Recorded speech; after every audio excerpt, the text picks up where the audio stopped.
उपमुख्यमंत्री अजित पवारांच्या निधनाने दोन्ही राष्ट्रवादी काँग्रेस पक्षांना मोठा धक्का बसलाय। अकाली झालेली दादांची एक्झिट आणि शरद पवारांचं वाढतं वयोमान यामुळे राष्ट्रवादीत नेतृत्वाचा प्रश्न निर्माण झालाय। त्यामुळेच की काय दोन्ही राष्ट्रवादीच्या नेत्यांमध्ये पक्ष विलीनीकरणाची चर्चा आता जोरात रंगू लागली आहे। दोन्ही राष्ट्रवादीच्या विलीनीकरणाच्या चर्चांना वेग आलाय आणि पक्ष एकत्रीकरणाचा निर्णय पवार कुटुंब एकत्र बसून लवकरच घेईल अशी माहिती आहे। मात्र अंतिम निर्णय हा शरद पवारच घेतील असं समजतंय। पक्ष एकत्रित करण्याच्या आधीच्या चर्चांमध्ये पवार काका पुतण्यासह सुप्रिया सुळे, जयंत पाटील, अमोल कोल्हे, शशिकांत शिंदे सहभागी झाले होते। मात्र आता अजित पवार नसल्यानं पवार कुटुंबीय एकत्र बसून हा निर्णय घेतील असं सांगण्यात येतंय। तर दोन्ही राष्ट्रवादी एकत्र येण्यासंदर्भात दोन्ही पक्षाच्या नेत्यांना काय वाटतंय नेमकं ते बघूया।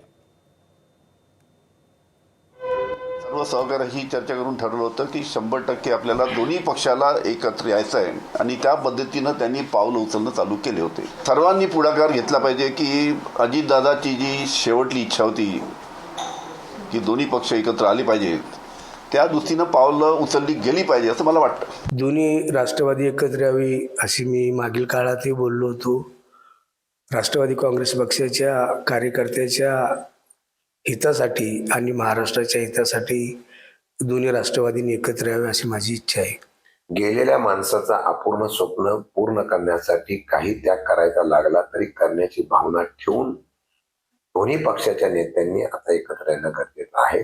अगोदरच विलीनीकरण करण्याच्या बाबतीमध्ये चर्चा करून फायनल झालं होतं। निर्णय काय घ्यायचा तो पवार साहेबांच्या विचारून आपण निर्णय घ्यायचा अशी भूमिका आमची फायनल झाली होती। आता कोणीच राहिलेलं नाही, कारण साहेबांची प्रकृती, साहेबांचं वय हे जर बघितलं तर एकत्र येण्याशिवाय पर्याय नाही, अशा पद्धतीनेच आमची एक तयारी राहील। जे काही ठराविक आमदार होते ते बोलताना आम्ही सांगत होतो साहेबांना की आपण एकत्रच दादांच्याच हातात तुम्ही हा विषय करा। पवार साहेब असतील, सुप्रियाताई असतील, सुनेत्राताई असतील, हे नक्कीच त्यांच्या ह्या काही दिवसामध्ये एकत्र बसून जे काही निर्णय करतील त्या निर्णयासोबत आपण एकच, मी तर जसं राजकारण माझं सुरुवात केली पवार कुटुंबाशिवाय मला काही दुसरं काही दिसत नाही।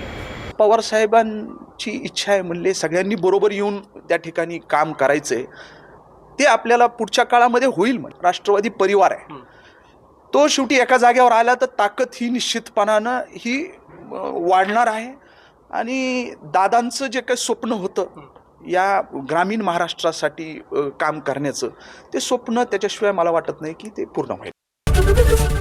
एबीपी माझा, उघडा डोळे बघा नीट।